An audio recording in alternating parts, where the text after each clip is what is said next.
it's gotten to be almost customary, but we're taking care of it. We've got the military paid in full, and we're doing a lot of things. We're ending some programs that we don't want. They happen to be Democrat-sponsored programs, but we're ending some programs that we never wanted, and we're probably not going to allow them to come back. I think they made a mistake. I think they made a big mistake.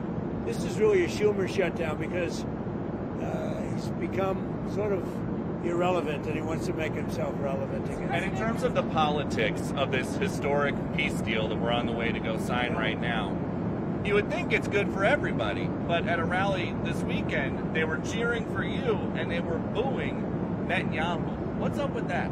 I don't know, but we're going to make everybody happy. The one thing I can tell you is everybody is happy, whether it's Jewish or Muslim or the Arab countries. Every country is dancing in the streets, and it's a point in time I don't think you'd ever see it again. They've never seen it for 3,000 years. If you like one group, you don't like the other group. And if you like the other group, you don't like the first group. And this is the first time they've ever seen where everybody is unified, because as you know, we're going to Egypt after Israel, and we're going to meet all of the leaders of the very powerful and big countries and very rich countries and others, and they're all into this deal. Everybody's into it. It's never happened before. So I would say this is a lot tougher, but we'll see how it all works out. Mr. President, Benjamin Netanyahu, the Prime Minister, has not gone so far as to say the war is over. In your view, is the war is over? The war is over. The war is over. Okay, you understand that? Mr. President, is the ceasefire going to hold? Are you confident the ceasefire will hold? Are you confident that the ceasefire is going to hold? I think so. I think it's going to hold. I think people are a lot of reasons why it's going to hold, but I think people are tired of it. It's been centuries, okay? Not just recent. It's been centuries. I think people are tired of it. Yeah, the ceasefire is going to hold, and we're going to make sure it holds. Mr. President, what will Gaza look like a year from now? Wait. The International Stabilization Force, that's part of the good, strong force. I don't think it's going to have a big impact because I think barely we're going to have to use it.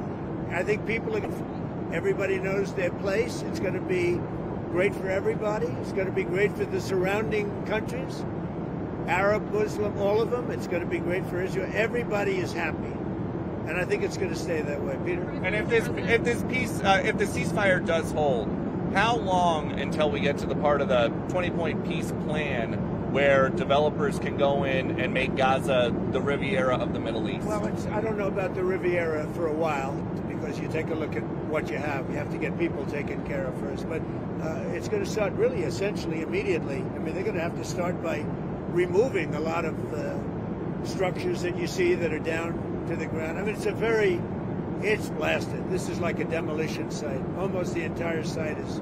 So you have to get rid of what you have there. You have structures that are very dangerous. They're falling down. If they haven't fallen, they're going to fall down of their own volition. So that process, Peter, is going to start pretty much immediately in that way. What will it look like a year from now, in your view? Well, a year, that's very quick. But over the years, it'll look very good. It'll be, it's got the first chance it's had in centuries of being peaceful. It's always been a very, very strange area. It's always been loaded up with problems, religious problems, problems like no other place probably in the world. And I think it's going to normalize. All you can say, if it normalizes, that would be fantastic. The government structure, sir, that you have set up in that peace plan, how soon will that new governing body be in place? Very quickly. And everybody wants to be a part of it. You're talking about the Board of Peace? That's right. Everybody wants to be a part of it. I've had calls from all of the leaders of countries. They all want to be a part. I mean, the leaders themselves, they're not going to send somebody. They want to be a part of it. Do you know who's going to be a part of it? I do. Can you share? No, not yet. It's a little early. Tony Blair. Have you spoken to Tony Blair about it since the? Have you spoken to Tony Blair about it? I have. And at first I want to find out that Tony would be popular with all, because I just don't know that. And I like Tony. I've always liked Tony, but I want to find out that he's an acceptable choice to everybody. What guarantees have you been able to give to both the Israelis and the Arab countries? We have a lot of guarantees. The Israelis are very And we have a lot of verbal guarantees too. And I don't think they're going to want to disappoint me. I have a lot of verbal guarantees that aren't down in writing, but they were given to me, and I believe they're going to be held very strongly. That's why I think it's going to be successful. Hi, good to see you. Good to see you, Mr. President. Thank you. Good to see you. I'm sure you've seen reports of Hamas rearming, instituting themselves as a Palestinian police force, shooting rivals. What is your message? Where they are standing because they do want to stop the problems, and they've been open about it, and we gave them approval for a period of time.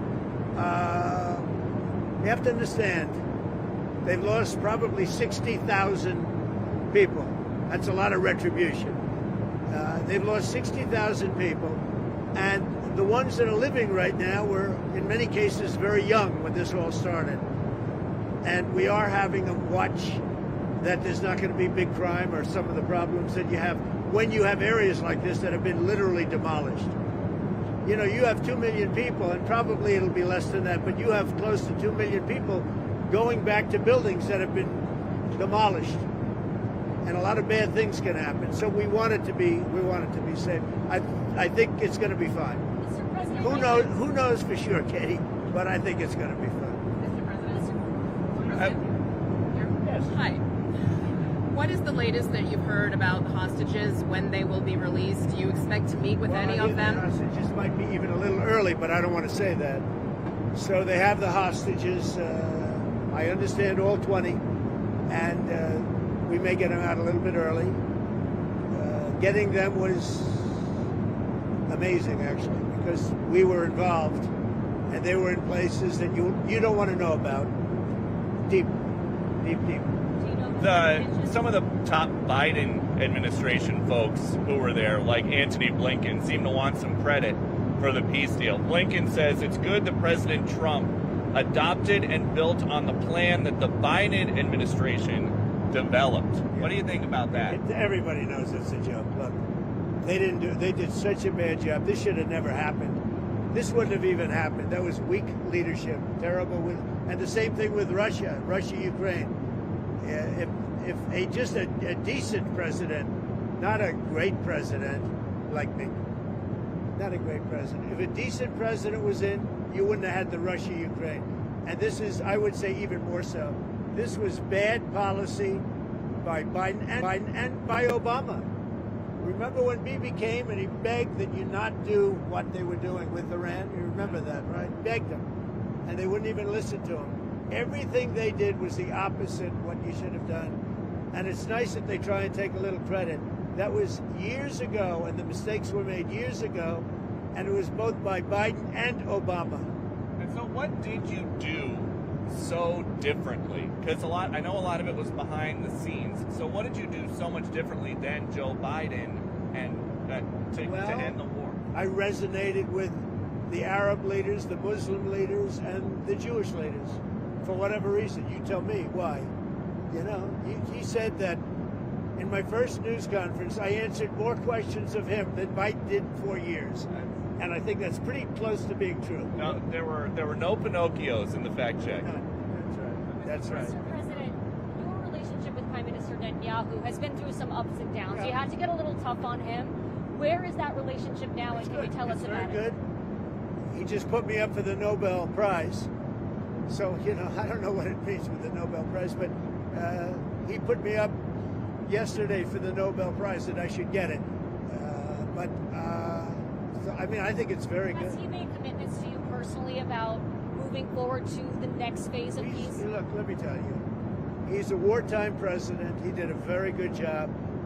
I had some disputes with him, and they were quickly settled. I can tell you that. But as far as I'm concerned, I think he's done a great job. I think he was the right person at this time. You know, look, it's been this way for centuries. You know, we're not talking about for 10 years, for 5. It's been this way for centuries. And he did a great job. And working with me, he was fantastic. Now, working with Biden, no good. They didn't get along, and they had the opposite, because Biden and Obama backed Iran. And just so when you talk about a thing like that, if you think they were backing Iran, when you back Iran, this wouldn't have worked. And Had we not taken out the Iran nuclear facility and we made the same deal, it would have a really dark cloud over it, and you wouldn't have people dancing in the streets, Katie. You would have people saying, oh, my, you're making a deal, but we have a guy over there with nuclear weapons all over the place. He's going to knock the hell out of us. If we didn't take out the Iran nuclear when we did, because in 2 months they would have had a nuclear weapon, this deal, even if it were done the exact same way, would have had a dark cloud over it. And now, there's no dark clouds. There's nobody they have to worry about, Katie. Have you talked to the Qataris about their changing behavior in your first term? You talked about how they were funding terrorism. What are they doing differently? Yeah. What are they doing differently in your eyes? The Qataris really helped us with this deal. And the Emir is an amazing man who really helped us. You have to understand, his country is right in the middle of everything, more so than any other country, more so than UAE, where you have to fly an hour and a half to get there, more so than Saudi Arabia, where you have to fly an hour and a half to get there. His country, you walk across a line and you're there. So he's in the middle of this unbelievable hostile territory with people on all different sides of the, of the opinion and the question. They were a tremendous help. Qatar was a tremendous help to getting this done. I hope people can realize that. Mr. President, And it was very tough and very dangerous for Qatar. They were very brave, and their leader, the Emir, was very, very brave. And Qatar should start getting some credit. And you have to understand, they lived in the middle of everything. So they can't just be like, you couldn't do it, I can. Nobody could do it. Say what? Have they changed their behavior from 2017 when you accused them of funding terrorism? I don't know. In 2017, I didn't really know them very well. 2017, that was at the very beginning of my term. As I got to know them, I got to understand them, and I got to realize that they are right in the middle of everything. Other countries are there, but they're an hour and an hour and a half away. A big difference. They're literally, you walk over from Iran to Qatar. You can walk it in 1 second. You go boom, boom, and now you're in Qatar. That's tough territory. I think Qatar was amazing the way they helped us. Mr. President, another Where do you think there was a ceasefire that collapsed in March this year? There was a ceasefire earlier this year that collapsed in March. Do you think this could have been done then? This took a lot of pressure on both sides. But do you have any regrets? I see it, and I see it with Russia too. Sometimes you have to go through some pain before it all happens. I saw it with Turkey, and by the way, Turkey was fantastic too. President Erdogan was fantastic. He really helped a lot because he's very respected. He's got a very powerful nation. He's got a very, very powerful military, and he helped a lot, President Erdogan. UAE was great. We mentioned Qatar, Saudi Arabia, the king, they were great. Indonesia was great. We had tremendous help. Jordan, the king, they were great. This is an amazing thing. Countries that, very diverse countries, some got along, some didn't, but for the most part, nobody got along with anybody, and they all came together, and they're all dancing in the streets, just like Israel. It's a unique point in time. You were talking about the ceasefire. That wouldn't have had that held. That wouldn't have happened back then. Why not? Both of your elections, the biggest issues were the economy and immigration. Now you're getting credit from Democrats and Republicans for this Middle East peace deal. Where does it fit? Where do you think it fits into your legacy? Well, look, this will be my 8th war, Pakistan and Afghanistan. I said, I'll have to wait till I get back. I'm doing another one because I'm good at solving. And it's millions of lives. Millions of lives. Now, in all fairness to the 19, it was for 4. And it was picked for 24. There are those that say you can make it because a lot of things happen that are done. And this, not for no benefit. I did this for saving lives. I mean, we've saved millions of lives. Think about India, Pakistan. Think about some of the wars that were going on for years. We had one going for 31, one going for 32, one going for 37 years, with millions of people being killed in every country. And I got every one of those done, for the most part, within a day. It's pretty good. One of the world leaders, sir, What do you think you can take from these negotiations and this peace process into Moscow and try to end the Russia-Ukraine? Well, I think what you can take is that never give up. Just never give up. You know, last week they killed over 7,000 soldiers, mostly soldiers, and a little bit more, frankly, Russian soldiers than Ukraine soldiers last week. But think of it, every week they're losing from 5,000 to 7,000 soldiers. It's ridiculous. And I thought that would be one of my easier ones. I mean, when you settle something that's been going on for 31 and 32 years, that's, in theory, a lot harder than setting, something that's been going on for 3 years. But this is a war going on for 3 years, should have never started. Frankly, I give Ukraine credit for doing so well. I mean, they're good fighters. They're very good fighters. I really think that President Putin would look great if he got this settled. And I think he's going to settle it, but we're going to see. And if he doesn't, it's not going to be good for him. President Xi of China, you've been truthing about another world leader. You said not to worry about China, but he's been putting out some tough statements in regards to your tariffs, sir. Are you planning to speak with him? When's the last time you spoke? Well, he's putting out tough statements because we are taking in hundreds of millions of dollars, not only from China, from other countries. We've become a wealthy country again, and the tariffs have given us a diplomatic strength. They've given us negotiating strength. I settled a few of the wars just based on tariffs. I said, as an example, with India and with Pakistan, I said, if you guys want to fight a war and you have nuclear weapons, I'm going to put big tariffs on you both, like 100%, 150, and 200%. No, don't do that. I said, I'm putting tariffs. I had that thing settled in 24 hours. If I didn't have tariffs, you could have never settled that war. You do that better than anybody. You said November 1st, more tariffs on China. Are you considering walking that back? Who are you with? Politico, Dasha Bird, sir. Oh, you're Dasha Politico. Politico's gone bad. They've been so wrong about everything. Politico has been so wrong about everything. Let's get somebody else to ask questions. Do you plan on meeting with Xi now when you go to Asia in a couple of weeks? Well, you saw the statement I put out that he had a bad day. And I think we're going to be fine with China. Look, I have a great relationship with President Xi. He's a very tough man. He's a very smart man. He's a great leader for their country. He's a great leader. And I have a great relationship with him. I think we'll get it set. I know what happened. I really understand what happened. And I'm not even saying he's wrong. But then we met him with something much tougher than what he did to us. Again, because of the tariffs, it's much tougher. Would you ever visit Gaza? What? Would you ever visit Gaza? I would. Yeah, I would. I'd be proud to. I see it. I mean, I know it so well without visiting, but I do see it. Yeah, I would actually. I'd like to do it. I'd like to put my feet on it at least. But I think it's going to be a great miracle over the coming decades. And if you go too fast, that's not going to be good. You have to go at the right speed. You can't go too fast. Who are you with? I'm BBC, Tom Bateman, BBC, with the Radio Ball. Thank you. When Steve Witkoff was in Hostages Square last night, he mentioned Prime Minister Netanyahu and the crowd booed.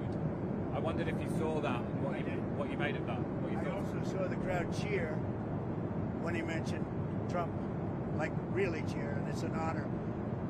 No, as I said, I think Bibi did a great job.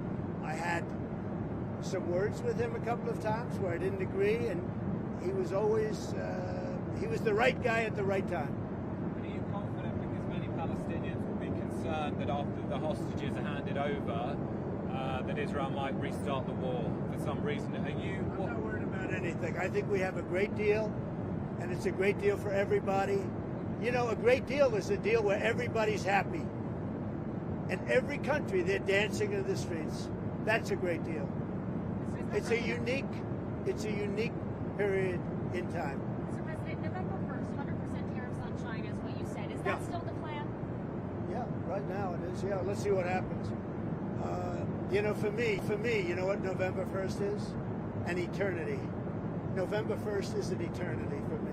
So for somebody else, it's right around the corner. For me, when I hear November 1st, it's an eternity. Go ahead.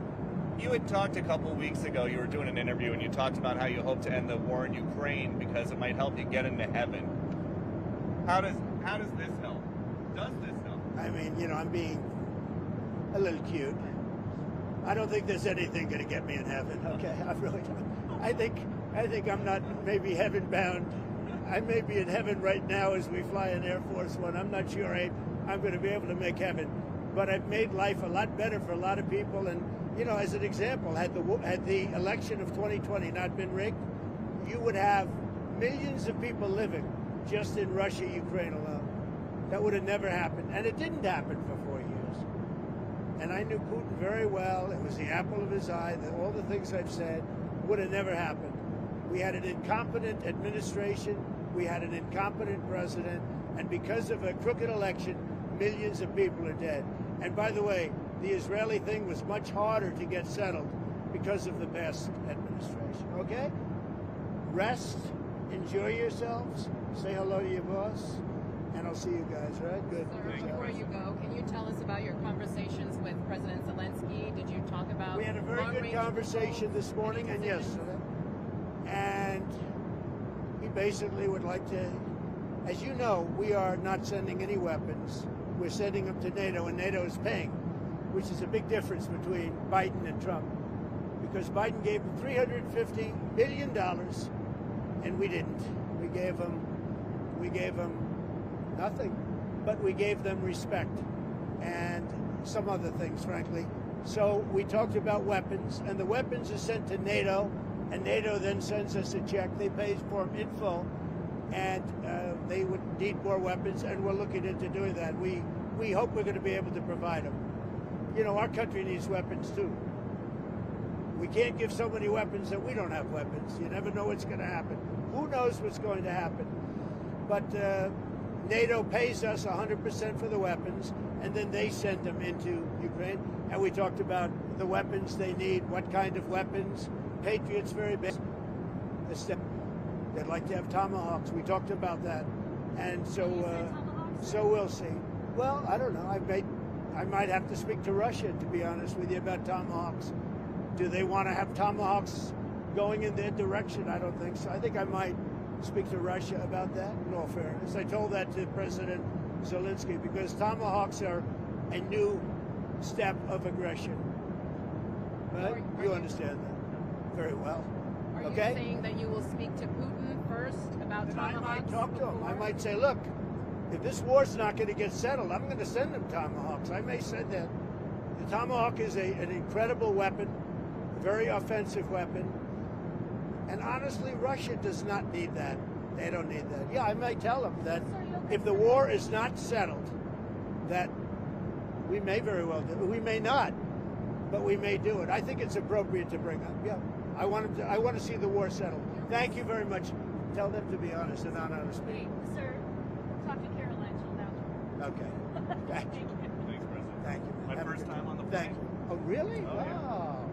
What do you? He flies private. Yeah. He's doing pretty well, huh? So who's going to be the head anchor at CBS? Not Nora O'Donnell. I don't believe it. I don't believe it. You know, there's a story that they're going to. I don't believe it. What do you think of Well, I'll Barry tell you Weiss? what. Larry Ellison is great, and his son David is great. They're friends of mine. They're big supporters of mine, and they'll do the right thing. They're going to make CBS. Hopefully, they called it the Tiffany Network, and it's got great potential. CBS has great potential. Thank you all. Thank you. Thanks, President. Thank you, sir.